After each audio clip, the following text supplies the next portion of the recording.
Okay, great. Thanks everybody for joining. Today we're going to go through the Quill Slot Quiz CTF. This is a really good one. It's pretty packed with details. Normally these calls, the way that it works is we'll pull up a CTF and I'll go through it kind of in real time and work on building out the hack for it. So as I go through it, please feel free to jump in the chat and drop some questions or comments. Just drop them whenever. I might not see it right away, but I'll always come back and readdress those questions as we go. For this one, I'm going to go through it a little bit more intentionally. I did a little bit of prep on this one because there's a lot of details packed into it and want to make sure that it's clear for everybody what's happening in this CTF. So this one might feel a little bit more like a walkthrough opposed to an actual live hack, but there's a lot of information packed into it. So it's just to save us a little bit of time as we go through it. But yeah, please drop any comments or questions you have in the chat as we go. And yeah, we're off to the races. So I dropped the link in the chat, but as you can see in the screen I'm sharing, the CTF that we're working on is a Quill CTF, the slot puzzle. Always want to start off by understanding what the objective of the CTF is. So for this CTF, our objective is to call the deploy function to recover 3 ether. So that's relatively straightforward. They even let us know which function needs to be called to do it. So we'll take a look at the code and see how to do that. They provide us with a couple different files. They provide us with the slot puzzle, the slot puzzle factory, an interface for that factory, and then some Foundry setup as well. So let me switch over to my code.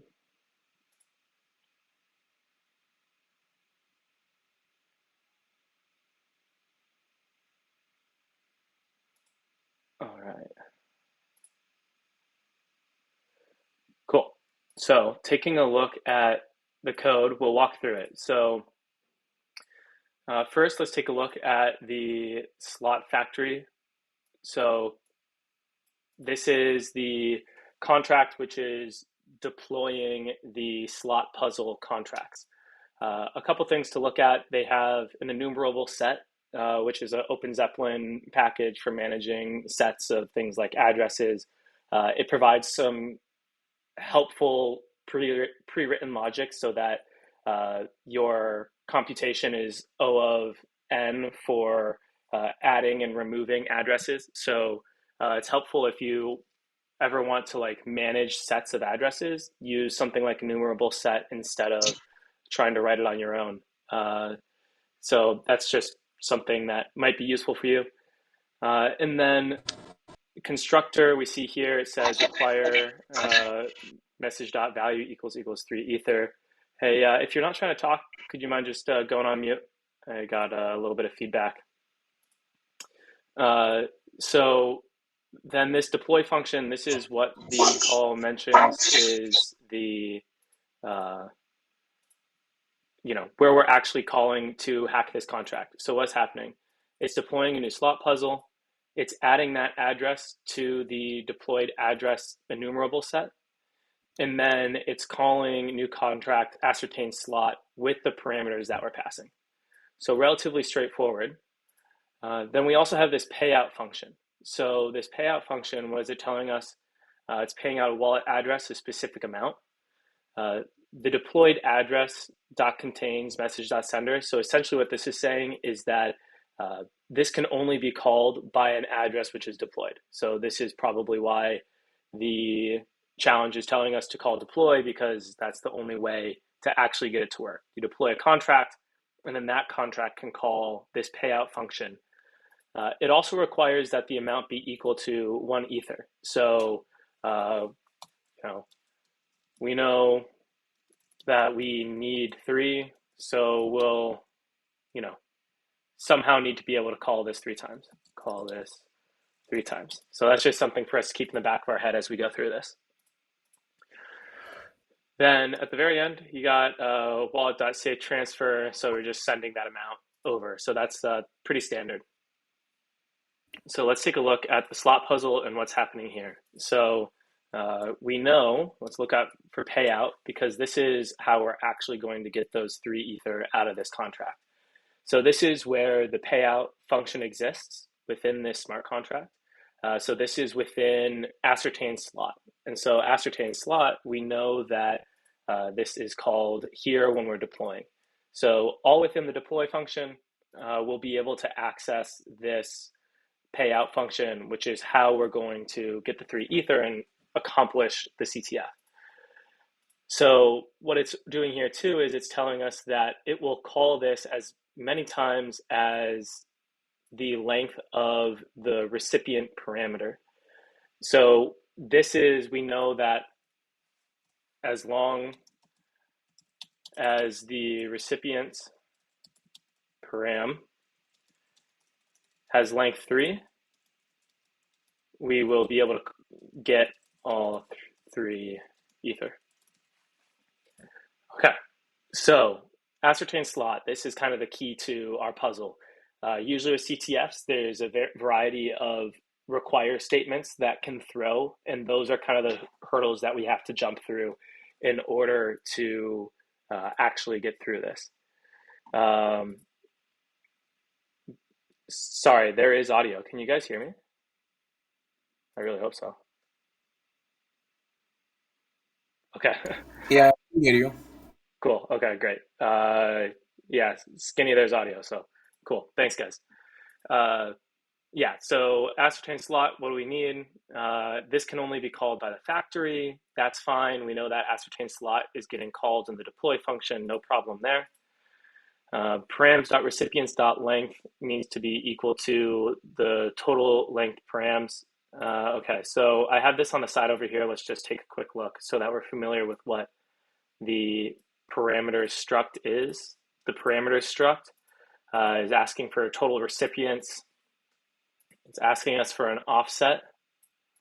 It then has a dynamic array of type recipients, which is this struct here, which is the address and the amount.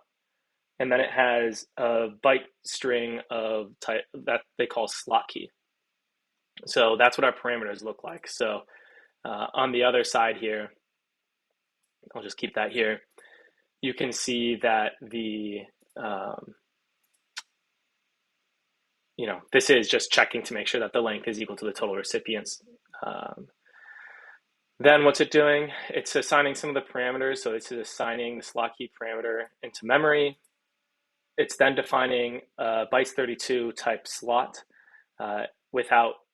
it's declaring it, without defining it. And then it's defining offset as equal to params.offset. That's all pretty standard. We then have this block of assembly. And this assembly block is doing something interesting. So here, we're overriding offset. So we pass offset in parameters, but then it's taking the offset that we push in and it's reassigning it with a call data load. So new offset is equal to the value in call data at the offset location. So it's manipulating some of the values that we're passing in. It's then assigning slot to be equal to the call data load of the addition of the slot key, which is defined here, right? It's in memory, and offset. Just, I don't know. We'll leave that comment block empty. There's some manipulations happening to this value of offset and then slot. And that's important because if you look here, get slot value is taking slot as one of the parameters, and then it's taking this value ghost. Ghost, if we take a look, ghost is this public immutable value, which is this really long bytes hexadecimal value, right? So when we look at get slot, that's right down here. So it's taking the slot, which is what was just calculated via the assembly, and then it also has valid result. Valid result is that ghost hexadecimal value we just saw. It's declaring a valid offset type, and then it's saying valid offset is equal to a equivalency check between the value that is at the storage slot defined by this slot value that's passed and valid result. So essentially what's happening here, it's saying that whatever exists in the slot storage position needs to be equal to valid result, which is this ghost value. It then checks if those are equal, and if they aren't equal, it reverts. So we need the get slot value to pass in order for us to reach the payout function, which is how we actually accomplish the CTF. So now we are on our way and have a good sense of how we can accomplish this. So first things first, for us to know where this slot or where the ghost slot was stored, we need to kind of reverse engineer it. So if we look at ghost and where it's defined, or excuse me, where it's stored, we see that it's in the constructor, it's pushed into a hash. So let's take a closer look at the constructor. So the constructor, this is obviously happening when the SlotPuzzle factory is deploying this contract. We have a ghost info, which is a mapping of a mapping, right? So it's taking an address, which points to a mapping, which it takes a UN256 and then points to ghost store. Ghost store is this struct here. So this struct has a bytes 32 array called hash, and then another mapping that they call map, which is similar to the ghost info mapping, except for the fact that it flips it on its head and it takes a UN256 first, and then it takes an address. Okay, so what's happening here? We have this initial mapping is pulling up the very first ghost store struct, and then it's using the mapping within that struct to get another ghost store struct, and so on and so forth, until we reach a fourth ghost store struct, at which point it uses the bytes 32 array hash to store ghost. So feels like a little bit of a lot, but really all we need to know is how does Solidity pack mappings into storage, and how does it pack structs into storage? And so I dropped a link to the Solidity docs. You can find some information about storage there. I also have some notes that we'll go through just to speed things up a little bit. So mappings are stored at a position that's defined by the keccak 256 hash of two things. The key, and the key is just, if you have, the key is the address, the actual value that you're passing in. So transaction.origin is a key, right? So you're taking a key, and this H function is a function that depends on the type. Usually what it's doing is it's just padding the type to be a full word. So making sure that it's 32 bytes. So it pads that 32 bytes, and then it concatenates it with P. And P is the storage slot position. So in order to understand where a value is stored, if it's stored within a mapping, we need to know what the key is and what the position of the external mapping is. Structs, really simple. Structs pack their contents using the same Solidity packing rules. So like, let's say this parameters was actually a contract, total recipients would take slot 0, the offset would take slot 1, and then recipients array would take the dynamic array, just like standard packing. So kind of what we need for each of these nested mappings is we have this goal to find each of these ghost store structs. And because this is really nested, we're going to actually try and write this out a little bit so that we have a little helper function, and then that can also help us to visualize what's actually happening here. Okay, so let's call this function, we're going to make it internal. So it's get slot key, which is the value we're trying to calculate. And then, so let's see, we've got several different values that we're going to pass into this, right? So the first variable, which is an address, we'll call it var1, is transaction.origin. Then we have a uint256, which is the second variable block.number. Copilot's helping me out. We got address var3, which is block.timestamp. I'm going to go through this a little bit quickly just to save us some time. Excuse me, sorry, this is a uint256. Then we have, because it flips it, right?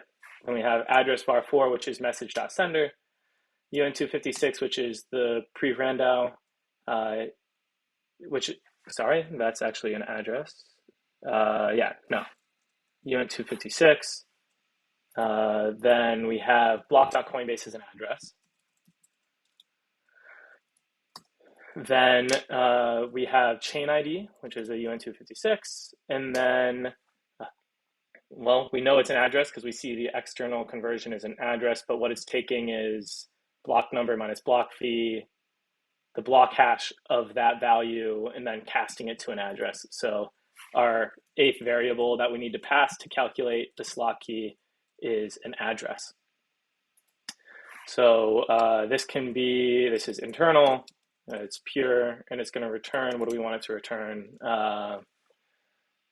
Let's see, slot key, if we look at here, bytes slot key. Okay, cool. Return bytes. All right, so now to actually think about this, we're going to try and find the first location of, and I hope everybody can see this all right, of the first ghost store struct, right? So let's call that location to be uint256 position 1. And then what is it? So the first thing we need to know is what is the location of this most external mapping, right? That's our very first p-value. Looking at this contract, so this first value is immutable. Immutables do not take a position in storage. Immutables are directly inlined into a contract's bytecode when the contract is deployed. So this does not take a storage slot. Public factory, this is going to take the 0 storage slot. So we know that. Ghost store, that's just a struct. So it's a definition. There's not actually a variable there. Then this mapping. So the first p-value is going to be 1 because this mapping, ghost info, is going to take the first storage slot. So we're going to kind of like slowly work our way out from the middle. So the very first thing we need is to use abi.encode because that will allow us to concatenate both the key and the position. So we know the position should be the second number, and the key is going to be var1, which is transaction.origin, which we know to be the hacker address that's sending it. So now we have this concatenated. So what we need to do is we then wrap that and take the kecac256 value.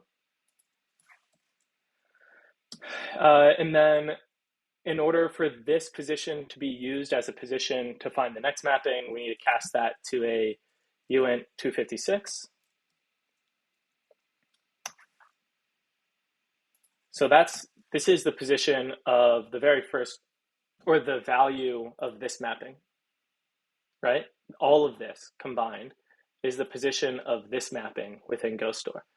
So then we need to wrap this and do a little recursion, right? So this becomes the p-value for the second mapping, the position value. var2 is our key. And then we once again need to use our abi.encode. And then we'll take the kecac256 hash of that.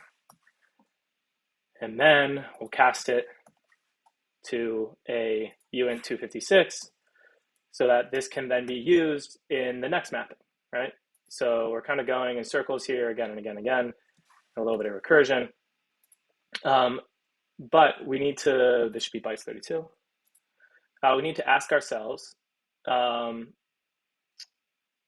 where does this mapping exist, right? So this, so far, let me make this wider.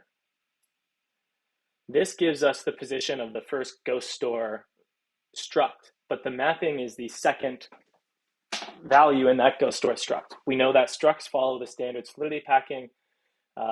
This is a dynamic array. A dynamic array will take the 0 slot, but then all other values are stored in a different location to ensure that there's no clashing. So the mapping position in the ghost store struct will always be in the first slot. So at the very end, we do +1. A lot of recursion there. Recursion can be a little bit confusing. It'll be a little bit easier as we go. Take a think on this. As you think about it, I'm just going to write another function that's a helper function. Sorry, was that a question?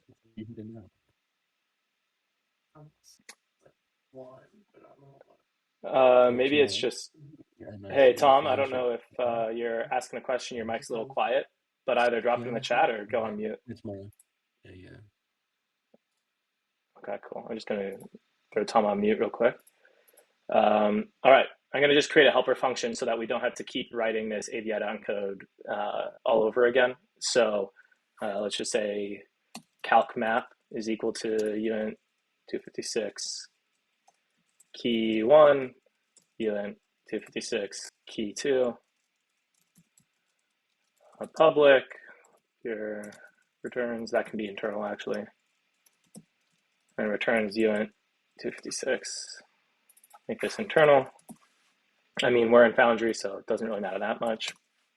But, okay, and then Copilot helps me out. Makes it a little bit easier for me. I don't know where I'm missing. Okay, cool. So then here we can just remove this, and we'll say calc map, and then we'll remove this, and we'll say calc map again. And then we can remove all these extra parentheses. Okay, so we now have the position of the first mapping. And what's it not liking? var1. Okay, so this is good. So var1 is an address. It's not a 256, so we need to cast it to a uint 256. And we'll do that by casting 160 and then casting uint 256 for the address. And we'll do that for each of our addresses. Okay, deep breath. Drop questions in the chat if you have any. I'll try and answer them, but we're gonna keep going. So we now have the position of this first mapping, right? Mapping to a uint 160 first, because that's the size of an address, and then mapping to a 256 to go from a number to a number. I don't know that you necessarily need to do that. I just always do it because in my head it makes sense logically. If you look at how a address casts to a uint 256, you might be able to just cast it directly. All right. So now let's calculate the position of the second mapping. So we'll start with the exterior. Copilot's trying to help me, but let's start with the interior. It's trying to help me, but it's going to be a little bit wrong here. So first we need to grab the block.timestamp. So var3, which is this time a uint 256, so we don't need to do any casting. And then the position of this we know to be position 1. So that's the first half of this mapping. Now we need the second half of the mapping, which is going to be, again, we'll do uint 256, uint 160, because we know that variable 4 is a address. And then the calc map is the position of that mapping. And so then this gives us the position of the second ghost struct. Again, to get this mapping, we're going to need the +1 again. All right, now we're churning, we're going through it. Let's just keep going. Uint 256, position 3 is equal to calc map. I'm going to have it help me autocomplete. So var5 on the inside, right? var5, we got pre-Randau, using the previous position as the position of that mapping. This then becomes the key for the next mapping. uint 160, you got this address in here. And then we're going to do +1 again to get to this last, the last ghost store struct, which is where hash is. So we need to do this one more time. Position 4 equal to calc map. Do this again. Let's see if Copilot got it right. It mostly got it right, except this time we're looking to get hash and not map, right? So I'm going to add +0 for the visual effect, but you don't actually need to add anything, obviously, because it's a 0 value. We're just grabbing the first value of that slot. Okay. Now we have the position of the last ghost store and the position of hash, this bytes array. So now we just need to return. It's the first and only thing presently stored. So we're going to do the keccak 256 encoding, abi.encode of position 4, because remember calcmap is turning it into a uint 256. So we're going to encode that and then hash it. And then that hash value is going to be the slot for this ghost value where it is stored within the contract. I know that was a lot, but ask questions. We can also come back to it afterwards. I'll keep churning for now just for sake of time. Or if questions pop up, we can go through it. I'll also provide a little write-up afterwards just to make sure that everybody's on the same page about how this recursion is happening.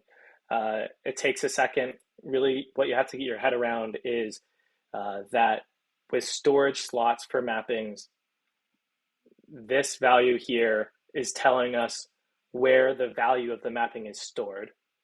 And then that is the position that we need to then calculate the next one, right? So that's the recursion that's happening. Okay, I see some typing, but I'll keep going till that question drops, all right? So now we have our slot. So let's do a little bit of setup in the actual hack, right? So we have a good amount of information now.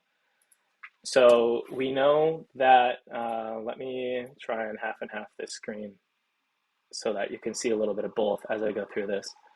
Params, we know from SlotPuzzle when we deploy this contract, we're passing a parameter struct params, right? So let's set up that struct. If we remember, params, I'll move this over here, is equal to this, right?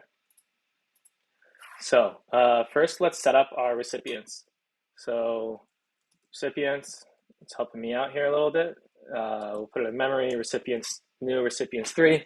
We know, remember, we want the recipients array to be a length 3 because this payout function loops over the length of the recipients array, and we know that payout will only give us 1 ether at a time, right? Okay, so then we'll just say recipient 0, or yeah, we actually need to define a recipient struct first that we can just reuse. So let's say recipients, memory recipient, singular, equals recipients hacker and 1 ether. So again, Copilot's helping out. That's what's auto-completing there. So then we're going to say recipient 0 equals recipient, and we'll just do that 3 times. Okay, we now have our recipient's value. Okay, so now we need to have, if I look, the next thing is offset. We can find that directly. Byte slot key, let's get that defined. So we'll say bytes. So we know keccak 256 is going to give us a single word, right? So we can just make this bytes 32. of slot key is equal to get slot key of, okay, so Copilot's trying to help me out, but we're going to go through this one by one so we're all on the same page about it. If we look at the constructor, the first thing we have is transaction.origin. What is transaction.origin? It's going to be the hacker, right? VM.startPrank, this executes this test in the context of hacker. So first thing's hacker, then block.number, we have that, that's easy. Block.timestamp, easy. Message.sender in the context of this function is going to be the puzzle factory, right? Because that's what called this function. So we'll say address of slot puzzle factory. If you're asking where is slot puzzle factory coming from, it's defined here in the setup function of the Foundry test. Okay, then we've got the more block information, block.program down. Then we have block.coinbase. It's now seeing what I'm up to, block.chain ID. And then this last thing here, we can essentially just copy and paste that. Really nothing to be confused about. They're just doing some typecasting. Let me check the chat. Brendan, how's it going? Good to see you, man. Great catching up with you at ECC. Rahul, thanks for answering Skinny's question. Appreciate it. Looks like we're good to go. So now we have our slot key, easy enough. That's using our helper function. For anybody who just joined, we have a helper function down here. What else does params want from us? Okay, so now we can define our parameters, memory params. Yeah, Rahul, get slot key is calculating the slot in storage where Ghost was stored, right? And so storage is essentially in the EVM hash map that uses 256 bit words to grab a value that is also of like 256. So this complicated nesting is a result of the complicated nesting where Ghost was pushed into storage within the hash value of a Ghost store that is nested within a bunch of mappings, which is why this looks complicated. Okay, let's define our params. We got parameters. The first parameter it wants from us, total recipients, 3. Offset. So offset, we don't know what that should be yet. This slot here is being defined in part by offset. So for now, I'm just going to put 1. We'll come back to it. That's like the next beefy part of the CTF to come back to this. Okay, then we've got the recipients, right? So we'll pass recipients. And then we have slot key. Then how would we pass this? So we would say slot puzzle factory dot deploy with params. This would not pass right now. Oh, parameters.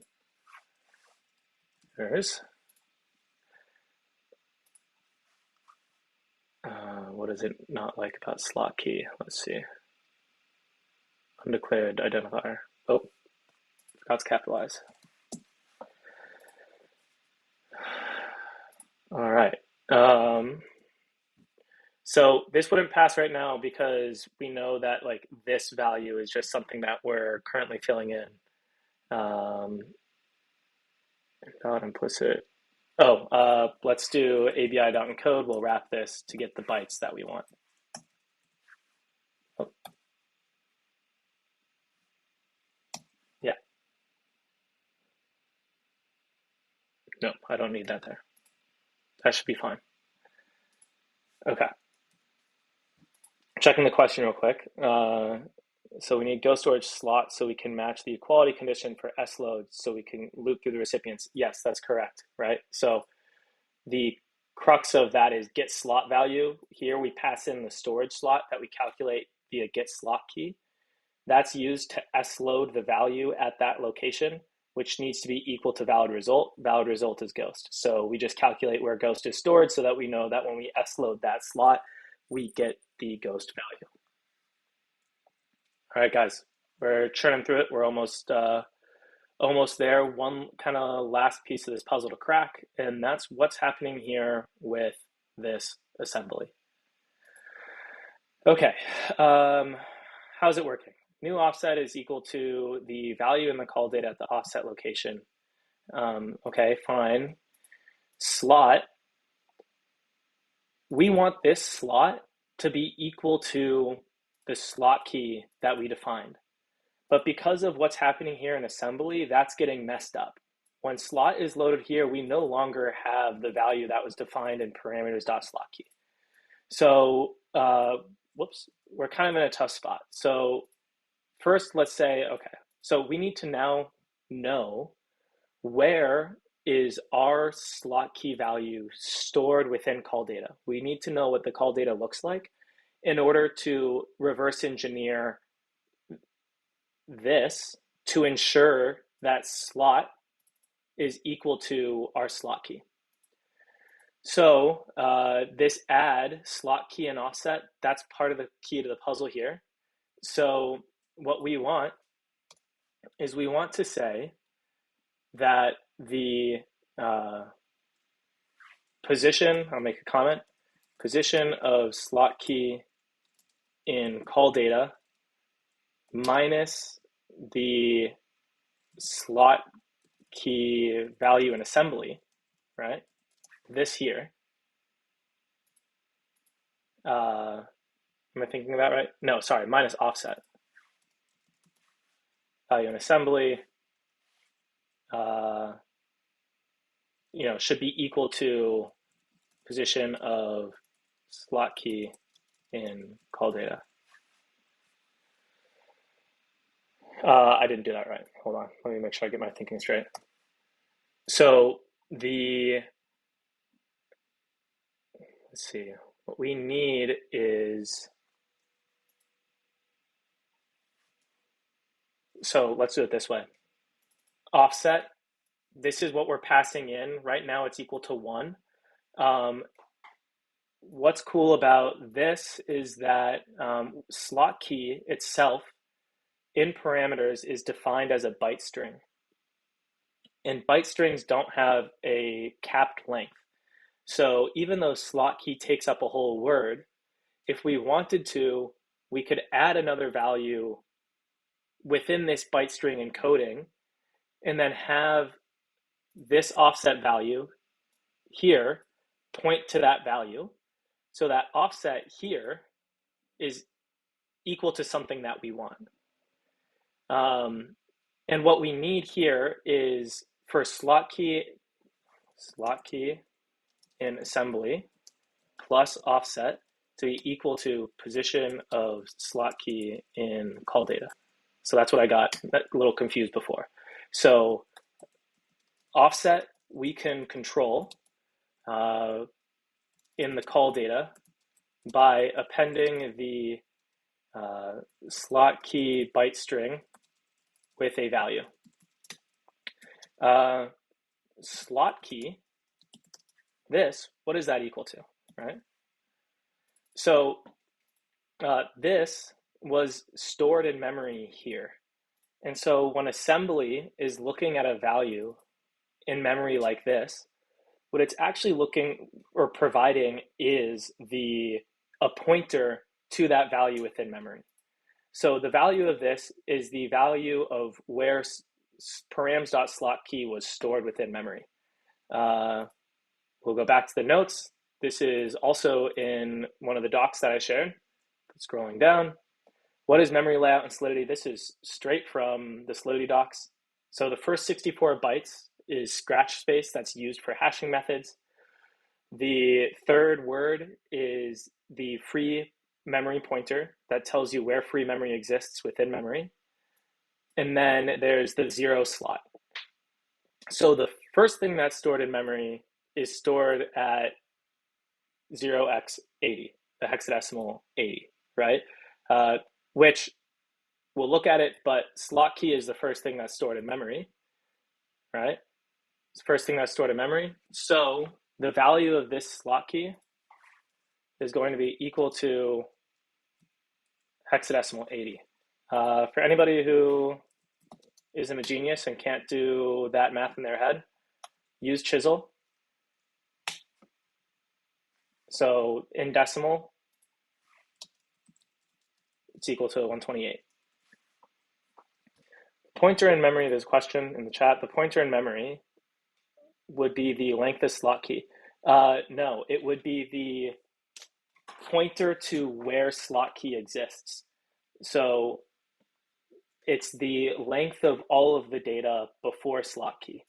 And we know that all in memory, all of the data before slot key takes up the first 4 words of memory.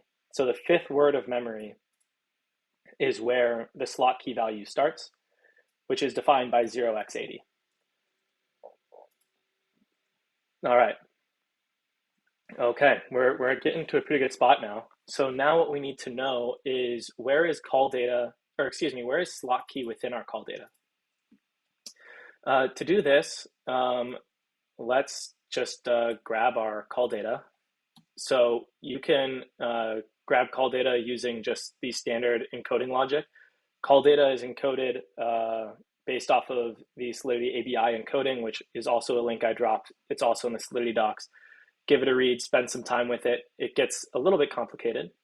But what we can do to grab that is in our test, let's just say bytes memory A equals abi.encode with selector slot puzzle factory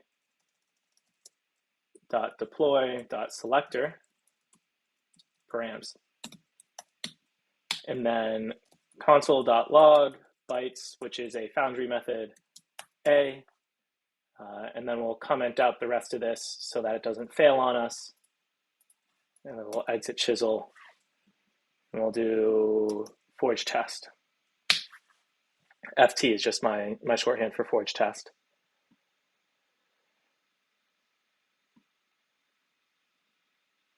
Oh, undeclared. Whoops.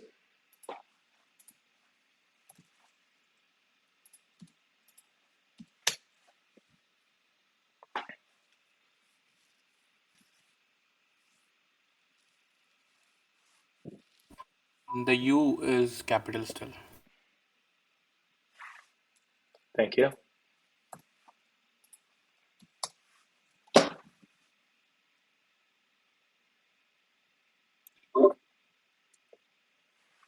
Now that you listen. Oh my God. These the simplest things, I swear. Thank you. I think I got it right this time.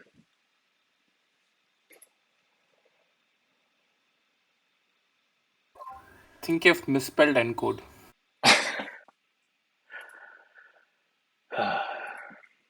Thank you. All right, do we have my spelling right this time? I can code, but can I spell?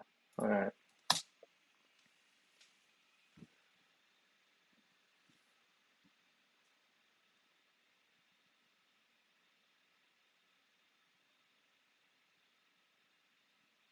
Thank God.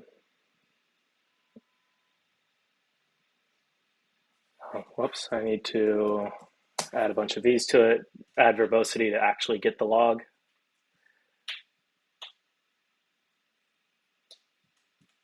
Okay, now we have our call data. So if you're ever looking to grab call data, this is how we can get our call data. We can take a look at it. You can just log it out that way, encode it with your selector. So let's take this call data. Got a little ahead of us here. Drop the call data there so that we can take a look at it. So let's look at our parameters and get an understanding of how we're encoding this. So this gets a little bit complicated, but let's start with the basics. The very first thing, this is the function selector. Thank you, Copilot. That's the function selector. Everything after the function selector is the actual encoding of our arguments. I'm going to move the parameters struct over here so that we can see it, because this is what we're encoding, right? So static types are easy. The encoding of a static type is just the static type padded. So total recipients is easy. That's just going to be the number of total recipients padded. We can see that here. Offset, we define that as 1. Again, you can see it here. Now, recipients is a dynamic array of type recipients, and bytes is a dynamic string, right? A dynamic byte string. So these two are dynamic. Now, structs, how are structs encoded? Structs are static if all of its contents are static, but if any of its contents are dynamic, the struct itself is also considered dynamic. And something to know is that the EVM does not have a encoding for structs. Structs are treated as tuples within the ABI encoding, right? So when I'm saying tuple here, think struct, but the actual definition is within the encoding is that it's a tuple. Dynamic tuple encodings. They might take a second to wrap your head around, but this is essentially how it works. Is for every value within the dynamic tuple, they calculate head, which has a definition, and tail, which has a definition.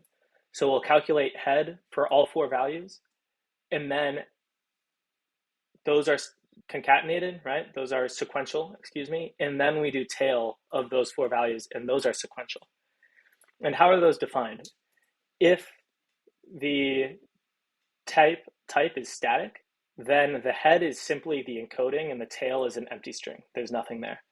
So that's why we see the total recipient value and the offset value actually positioned here, because they're static. If the type is dynamic, the head value is the offset to the start of that dynamic type within calldata, and then tail is actually the encoding. So I'm going to just throw a comment, total recipients. This is then offset. 80 recipients. What is the head of recipients? It's the offset of recipients within the calldata, respective to where the tuple starts. So I'll finish with this, but I'll also mention it now. Because the tuple itself, this entire thing is dynamic, the calldata, the first thing in calldata will tell you where that dynamic type is starting.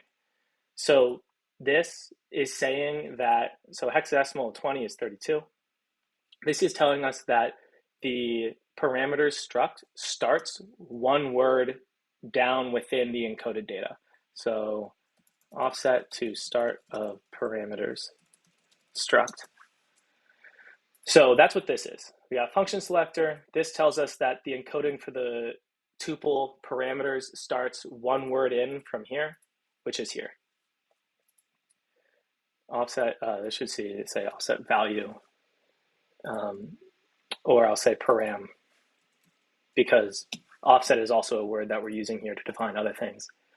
So recipients, the head of recipients, 80, this is going to be the points to the location of recipient encoding in calldata. Then we have 160. This is points to the location of slot key encoding in calldata. Then, so that's all of the heads, right? Now we have the tails. So for recipients, this is a struct. This struct only has static types. So itself is static. So there's no offset telling us where the values of this struct are because it's already static. So this will be pretty simple. Given that this is a dynamic array, the encoding of dynamic arrays, the very first value is the number of values within that array.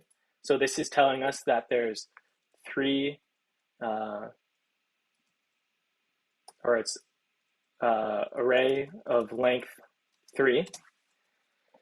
And then it's actually encoding the structs. So this is our hacker address. This should be the amount of ether.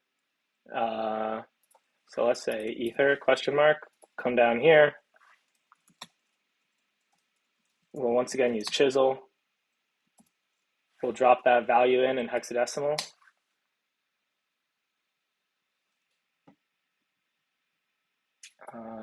Interesting. Oh, I'm gonna drop the whole thing.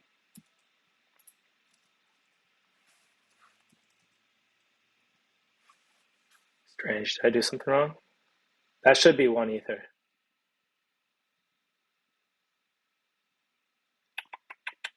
Well, let's keep going. We'll take a look at that in a sec. This should be the amount of ether, which shouldn't have this 6 here, right? The ether is defined in way within the EVM, right? So something a little fishy there, but we'll take a look at it. This is hacker again. This is ether. All right, and now here, this is the encoding where the slot key starts. What is it telling us, right? It's telling us, okay, 40, this has the length. So the first thing of the bytes encoding is the length of that byte string in full word sizes. So this is telling us that it's 2 full words, and that makes sense because the way that we defined it was we took abi.encode. We didn't. This is what I prepped with earlier. So remember how I mentioned that we can append the data to our slot key in order to add a value that we can point to. So what I did earlier when I was prepping this with the call data was I added 5 here just so that it's something that we can specifically find within the call data. So that's what this is here. So that wasn't in the call data that we logged before, but if we go back out and we run forge test again, we should see that that is then encoded there. And I am curious to see what this outputs because this should be different. Give it 1 sec. Okay, so here's our address, then the next value, DE0 B63A764. Interesting. Okay. Well, we see the 5 value here. So that's where that is coming from when we look at the notes. So we know that this is length of slot key byte string. And then this is the slot key value. Okay, so the slot key value exists at, this starts at 420 bytes in. Hey, good for slot key. Okay, so going back to our math, we know that we want to be able to, in this offset that we're passing in parameters, add that with the value of 80 in order to get 420, which is where our slot key is actually stored. So offset is equal to 420 minus 128, which is equal to 292. So this is the value that we want to grab via offset, right? So in our encoding, what we're going to do is in this byte string, we're going to add the value of 292 at the end of slot key, right? Let's grab chisel again. What is the value of 292 in hexadecimal? Whoops. It's 0x124, right? So we'll just add that to the bottom of it. Say unit 256, 0x124.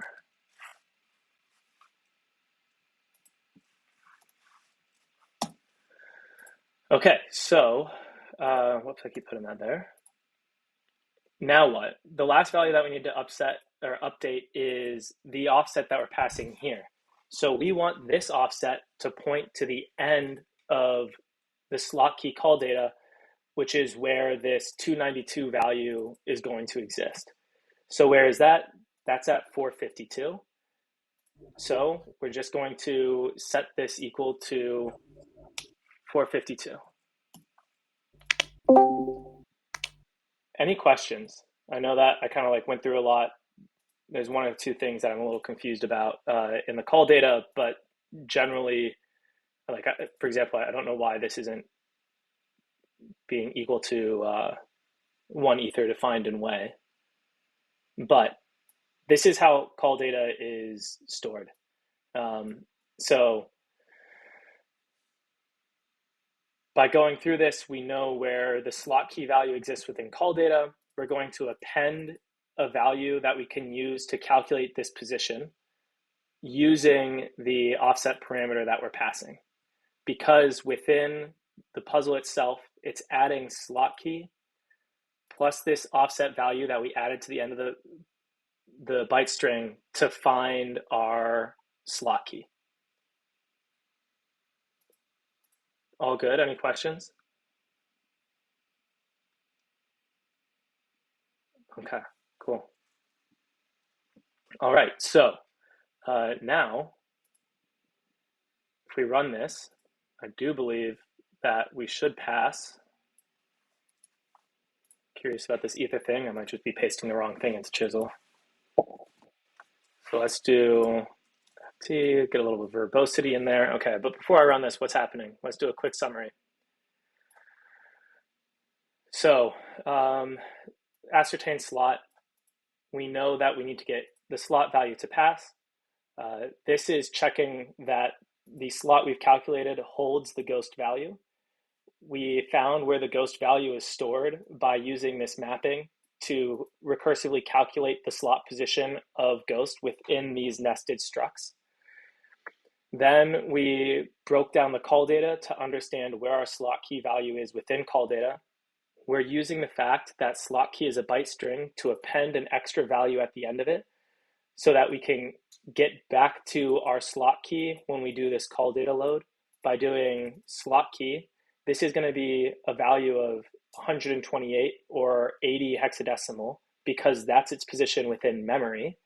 We add that to the offset value of 292 in order to get 420, which is where the slot key we calculated actually exists. As a result of that, this slot should be equal to the slot key that we passed in our parameters, and this should pass.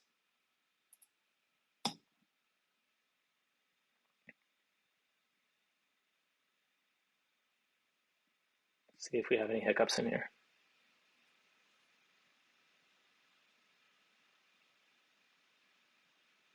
All right, so that's it. It passed. So that's the hack. A lot of information packed in there. This is less of like a actual like DeFi security CTF as much as it is a EVM based CTF, understanding how we're encoding and decoding call data, how memory works within the EVM, and how Solidity packs values into storage. Any questions? I know that was a lot. That was basically a full hour of me running through all of this stuff.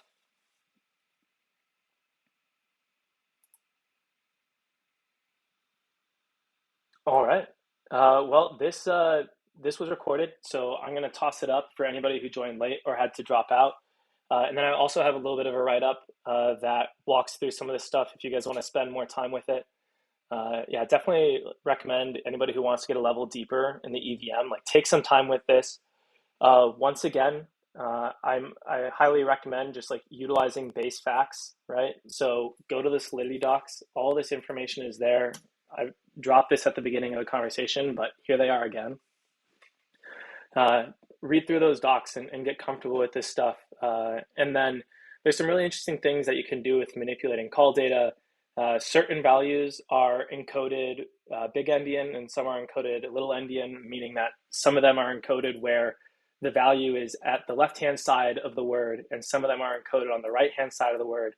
And so there's some novel things you can do to shorten your call data by encoding things where you're using one word that's packed to the right and one word that's packed to the left. There's some fascinating things that you can do there. So also for anybody who's looking to develop on L2s and do any engineering on L2s, call data is really important on L2s because the call data is how data is being preserved on the Ethereum blockchain. So you have to consider the call data that you're writing to cheapen the system that you're writing if you really want to have a highly optimized contract. So it's important to get comfortable with this as our ecosystem gets more and more complex. You want to make sure that you took the time to learn the base facts early on in the process. All right, guys, that's it. Any other questions before we go?